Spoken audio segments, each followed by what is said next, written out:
Hello दोस्तों, welcome back to my channel. मेरे channel में आपका फिर से स्वागत है। जैसे इससे पहले हमने कुछ डिस्कस किया था, बहुत ही मोटिवेशनल वीडियो, बहुत ही इंफॉर्मेटिव वीडियो शेयर किया था आपके साथ।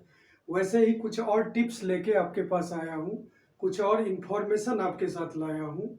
अगर आप इसे अप्लाई करेंगे, अगर आप इसे प्रैक्टिस करते रहेंगे, होपफुली आप इससे पहले जो हमने टिप्स बताया था उस पर प्रैक्टिस किए होंगे तो आपको फायदा होगा, आपको आगे बढ़ने में हेल्प होगा।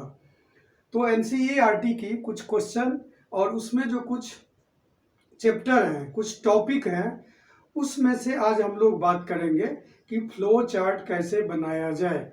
हमने डिस्कस किया था कि बहुत सारे फ्लो चार्ट की ज़रूरत होती है, तो फ्लो चार्ट कैसे बनाया जाए, उसको बेस्ट वे में कैसे हमें ग्रास्प किया जाए, कैसे हमारे दिमाग में सेट किया जाए, आइए हम लोग उसकी बात करते हैं। Tips for flow chart. Flow chart हमने कैसे बनाना है, जैसे एनसीईआरटी की बात करें तो सेकेंड चैप्टर 11th का है बायोलॉजिकल क्लासिफिकेशन। उसमें एक टॉपिक है वायरॉइड। उस चैप्टर के लास्ट में एक वर्ड है वायरॉइड। तो वायरॉइड्स का हम लोग फ्लो चार्ट कैसे बनाएंगे, देखिए सबसे पहले आपको इसके बारे में जानना पड़ेगा, इसको रीड करना पड़ेगा कि टीओ डाइनर ने 1971 में वायरॉइड को डिस्कवर किया था। वायरॉइड का में आरएनए होता है। हमें पता है कि वायरस में आइदर डीएनए और आरएनए होता है, जबकि वायरॉइड में केवल आरएनए होता है। इसके आरएनए का मोलिकुलर वेट वायरस के आरएनए के मोलिकुलर वेट से कम होता है। इसके बाद वायरस में प्रोटीन कोट होता है जिसे हम लोग कहते हैं कैप्सिड, जबकि इसमें प्रोटीन कोड या कैप्सिड एब्सेंट होता है। तो आइए हम लोग बात करते हैं फ्लो चार्ट कैसे बनाए। तो टीओ डाइनर ने 1971, देखिए आपको ईयर दे देगा 1961, 71, 81, 91, इस तरह से कुछ क्लोज ईयर दे देते हैं चॉइस में, सो दैट आपको प्रॉब्लम हो, आपको दो चॉइस में कंफ्यूजन हो। तो टीओ डाइनर ने 1971 में डिस्कवर किया था has RNA, ribonucleic acid, DNA इसमें नहीं होता है, RNA without protein code, so it is called naked RNA. इसमें कैप्सिड एब्सेंट होता है। इसके आरएनए का मोलिकुलर वेट कम होता है, वायरस के मोलिकुलर वेट से कम होता है, molecular weight less than that of RNA of virus. उसके बाद ये प्लांट में कुछ डिजीज कॉज करता है, जैसे आपके बुक में एक डिजीज के बारे में दिया है, potato spindle tuber disease. Potato में एक डिजीज कॉज करता है, पोटैटो स्पिंडल ट्यूबर डिजीज। उसके अलावा प्लांट में ये कुछ और डिजीज करता है, जैसे स्टंटेड ग्रोथ, प्लांट का ग्रोथ कम हो जाएगा। नेक्रोटिक, उनके जो स्टेम है उनमें जो टिश्यू है उनका डेथ होने लगेगा, नेक्रोटिक टिश्यू, नेक्रोटिक स्टेम। उसके बाद में डिफोलिएशन होने लगेगा, उसका जो फ्रूट है, लीफ है, वो फॉल करने लगेगा। ये सब प्लांट में कुछ डिजीज कॉज करता है।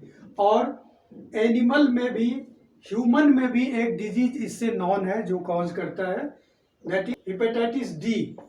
Hepatitis D is caused by, suppose to be caused by viroid. Viroid hepatitis D cause करता है ह्यूमन में। तो इस तरह से फ्लो चार्ट बन गया वायरॉइड का। वायरॉइड को डाइनर ने डिस्कवर किया था। वायरॉइड में केवल आरएनए होता है। वायरॉइड के आरएनए का मोलिकुलर वेट वायरस के आरएनए के मोलिकुलर वेट से कम होता है। वायरस में प्रोटीन कोड प्रेजेंट है, that is known as capsid, जबकि वायरॉइड में प्रोटीन कोड एब्सेंट है। वायरॉइड प्लांट में और हमारे में कुछ डिजीज कॉज करता है। एक बड़ा कॉमन डिजीज है potato spindle tuber disease, potato में कॉज करता है। उसके अलावा प्लांट का ग्रोथ कम कर देता है, स्टंटेड ग्रोथ होता है। उसमें स्टेम में कुछ टिश्यू का डेथ होने लगता है। हमारे में एक टाइप का hepatitis, that is hepatitis D cause करता है ये। तो दिस इज अबाउट वायरॉइड। इस तरह से फ्लो चार्ट हम लोग बनाएंगे। इसमें एनसीईआरटी का सारा पॉइंट कवर्ड है और कुछ और एक दो पॉइंट और एक्स्ट्रा कवर्ड है जो एनसीईआरटी में नहीं है। तो this is one flow chart. इस तरह से फ्लो चार्ट अगर जैसे 2020 में वायरॉइड के बारे में क्वेश्चन आया था, तो यहाँ से कहीं से भी क्वेश्चन पूछे तो आप इसका इजीली आंसर दे देंगे, आपको कोई डाउट नहीं होगा, आपको दो चॉइस में कोई प्रॉब्लम नहीं होगा। उसके बाद 11th का ही पेज नंबर 73 में morphology of flowering plant, 73 page में एक है position of flower part on thalamus, position of floral part on thalamus और receptacle. Floral part position, floral part position on thalamus और रिसेप्टिकल। थैलेमस क्या है? Basal part of flower, thalamus और receptacle. Tip of pedicel, what is pedicel?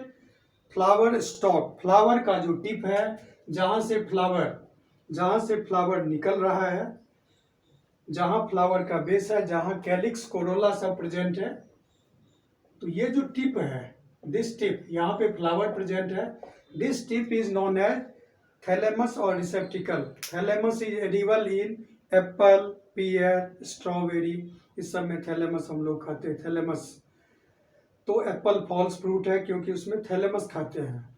True fruit वो होता है जिसमें ovary से डायरेक्ट फ्रूट बनता है, जबकि एप्पल में ओवरी के अलावा थैलेमस एडिबल है। तो पोजीशन, फ्लोरल पार्ट का पोजीशन थैलेमस पे, इसके बेसिस पे फ्लावर को 3 पार्ट में डिवाइड किया गया है। आइए हम लोग इसके फ्लो चार्ट की बात करते हैं। सबसे पहले इसमें होता है हाइपोगाइनस, हाइपोगाइनस पोजीशन, हाइपोगाइनस, या इसको बोलते हैं सुपीरियर ओवरी। सुपीरियर ओवरी नाम से ही है कि ओवरी टॉप पे होगा, बाकी पार्ट उसके नीचे होंगे। गाइनोसियम या ओवरी टॉप पे होगा, बाकी फ्लोरल पार्ट उसके नीचे से निकलेंगे। तो this is hypogynous. Hypo means below, means gynoecium के नीचे है बाकी पार्ट, स्टेमेन, कोरोला, उसके बाद में कैलिक्स, ये सब नीचे से निकल रहा है। सबसे टॉप पे इसमें गाइनोसियम है, तो दैट इज सुपीरियर ओवरी। और इसका एग्जाम्पल है MCB, mustard, China rose, brinjal. Mustard, China rose, brinjal में हाइपोगाइनस और सुपीरियर ओवरी है। आइए हम लोग दूसरा जो है इसमें, that is known as perigynous. Second one is perigynous, और पेरीगाइनस को बोलते हैं हाफ इंफीरियर, हाफ इंफीरियर। इसमें क्या होता है, सारे लगभग जितने भी फ्लोरल पार्ट हैं, सारे लगभग एक रिम पे आ जाते हैं। Almost they are present on same rim.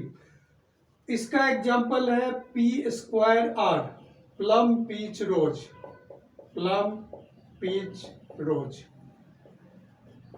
P²R formula है, पहले का फॉर्मूला था हाइपोगाइनस का MCB, mustard, China rose, brinjal.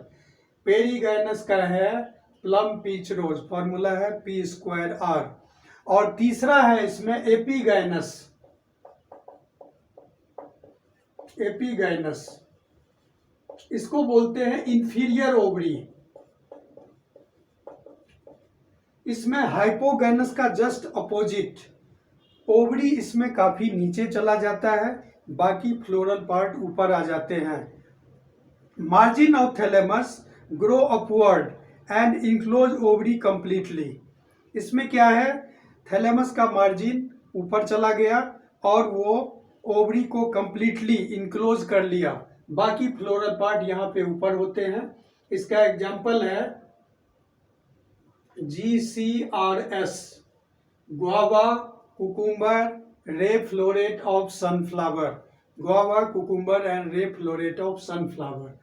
So this is how floral parts arranged on thalamus और रिसेप्टिकल. इस तरह से जो फ्लो चार्ट बनाएंगे उसमें आपको फॉर्मूला भी याद रहेगा और उसमें ये आपके दिमाग में सेट हो जाएगा. तो क्वेश्चन अगर इससे कोई भी आए, और नॉर्मली सबसे क्वेश्चन पूछे जाते हैं, इसमें और कोई डीप यूजुअली नहीं जाते हैं.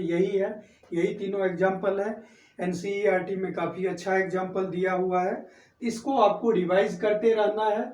इसको आप एक पेज पे लिखिए और जहाँ पे आप स्टडी करते हैं स्टडी टेबल के पास इसको वहाँ पे चिपकाइए और बार बार इसको देखते रहिए, या हाथ में रख के उसको सुबह शाम देखेंगे 2-4 दिन 5 दिन, तो ये आपको टिप पे याद हो जाएगा कि hypogynous, MCB, mustard China rose brinjal, perigynous, half inferior ovary है इसमें, P square R, plum peach rose, और epigynous, GCRS, guava, cucumber, ray floret of sunflower.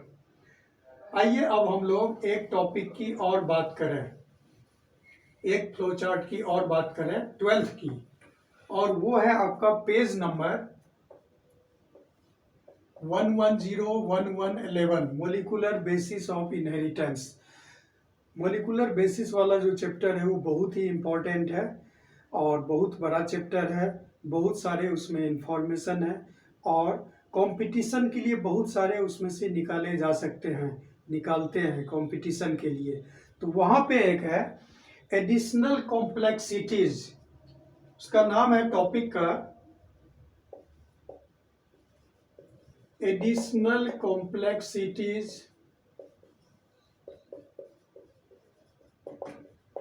Complexities in eukaryotes.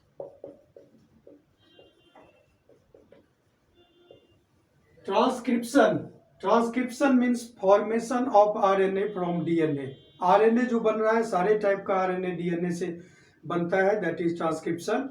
तो ट्रांसक्रिप्शन प्रोकैरियोट यूकैरियोट में अलग अलग होता है. प्रोकैरियोट में एक ही टाइप का आरएनए है, आरएनए पॉलीमरेज है जो तीनों टाइप के आरएनए को बनाता है, एमआरएनए, टीआरएनए, आरआरएनए. जबकि यूकैरियोट में एडिशनल 3 टाइप के आरएनए पॉलीमरेज होते हैं, जैसे RNA polymerase 1.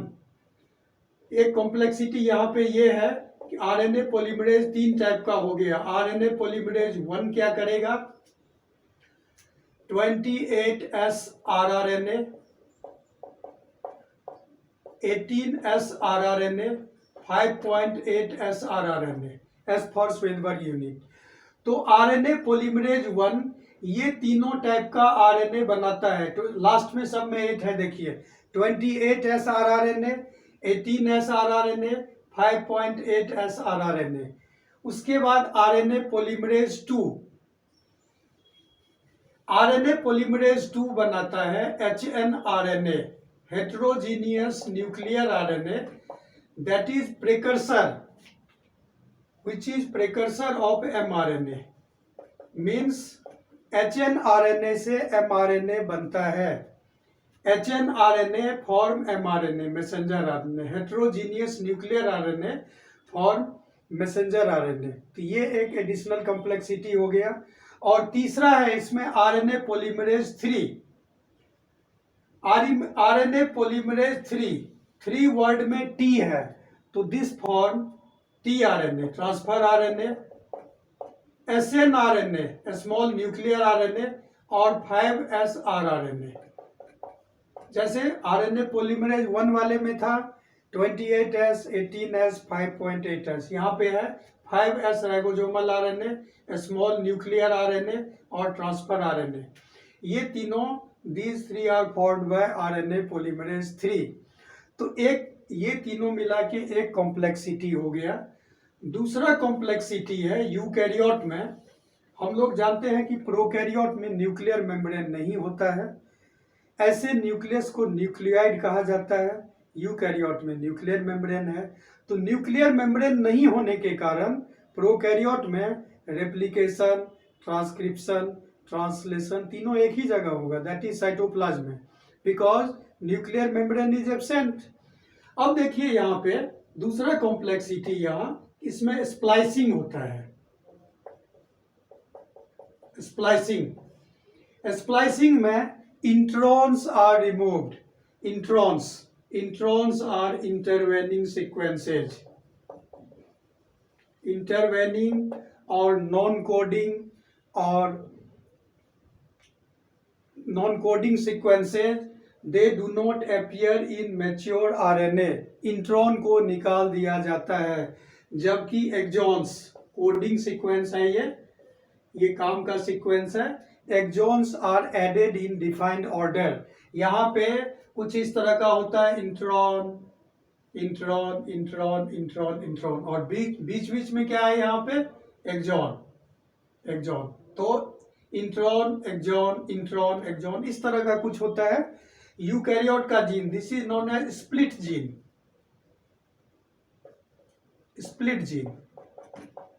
Split gene eukaryote में होता है।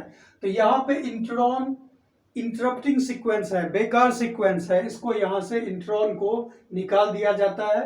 That process is known as splicing. During splicing introns are removed and exons are joined in defined order. तो ये सेकेंड कॉम्प्लेक्सिटी में ये फर्स्ट पॉइंट हो गया।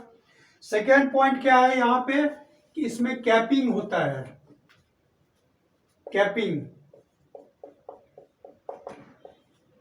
कैपिंग में क्या है, यहाँ पे 7-MgPP, seven methyl guanosine triphosphate, seven methyl guanosine triphosphate added at 5' end of hnRNA। Heterogeneous nuclear RNA के 5' एंड पे 7-मिथाइल गुआनोसिन ट्राइफॉस्फेट ऐड हो जाता है। This is known as capping, मतलब यहाँ पे कैप लग गया। तीसरा इसमें क्या हो गया, थर्ड पार्ट, कि यहाँ पे टेलिंग होता है। टेलिंग में क्या है, about 200 to 300 adenylate residues,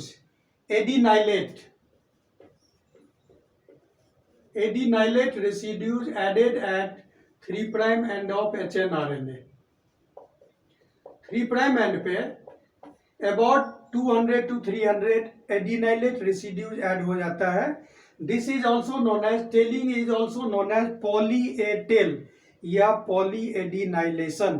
इस तरह से दो एडिशनल कॉम्प्लेक्सिटी है यूकैरियोट में। प्रोकैरियोट में एक ही तरह का आरएनए पॉलीमरेज है जो सारे आरएनए को बनाता है। यूकैरियोट में हम लोग 3 टाइप का आरएनए पॉलीमरेज पढ़े। प्रोकैरियोट में स्प्लाइसिंग, कैपिंग, टेलिंग नहीं होता है। प्रोकैरियोट्स हैव नो इंट्रॉन नहीं है, वहाँ पे एक्सॉन डायरेक्ट है, तो वहाँ पे स्प्लाइसिंग नहीं होगा, वहाँ पे कैपिंग टेलिंग भी नहीं होता है। After splicing capping and telling hnRNA now called mRNA बन गया। अब ये न्यूक्लियस से निकल के साइटोप्लाज्म में आएगा, क्योंकि साइटोप्लाज्म में राइबोसोम प्रेजेंट है जहाँ पे प्रोटीन सिंथेसिस होना है। तो इस तरह के कुछ फ्लो चार्ट हम लोग सब्सिक्वेंट वीडियो में डिस्कस करते रहेंगे और कुछ मोटिवेशनल बातें हम लोग डिस्कस करते रहेंगे, जिससे आपका कॉन्फिडेंस बढ़ेगा और आपको जो चैप्टर या टॉपिक का ग्रास्प है वो अच्छा होगा। आप वहाँ पे 2 चॉइस में कंफ्यूज नहीं होंगे। होप करते हैं कि ये वीडियो भी उतना ही इफेक्टिव होगा आपके लिए जैसे पहले हमने दिया था, और आप इससे बहुत ज़्यादा गेन करेंगे, बहुत ज़्यादा नॉलेज गेन करेंगे। आपको ये हेल्प करेगा। अगले वीडियो में कुछ और इन्फॉर्मेशन, कुछ और मोटिवेशन के साथ हम लोग शेयर करेंगे। जो आगे का वीडियो है उसे भी देखिएगा। थैंक यू, धन्यवाद, सबक है।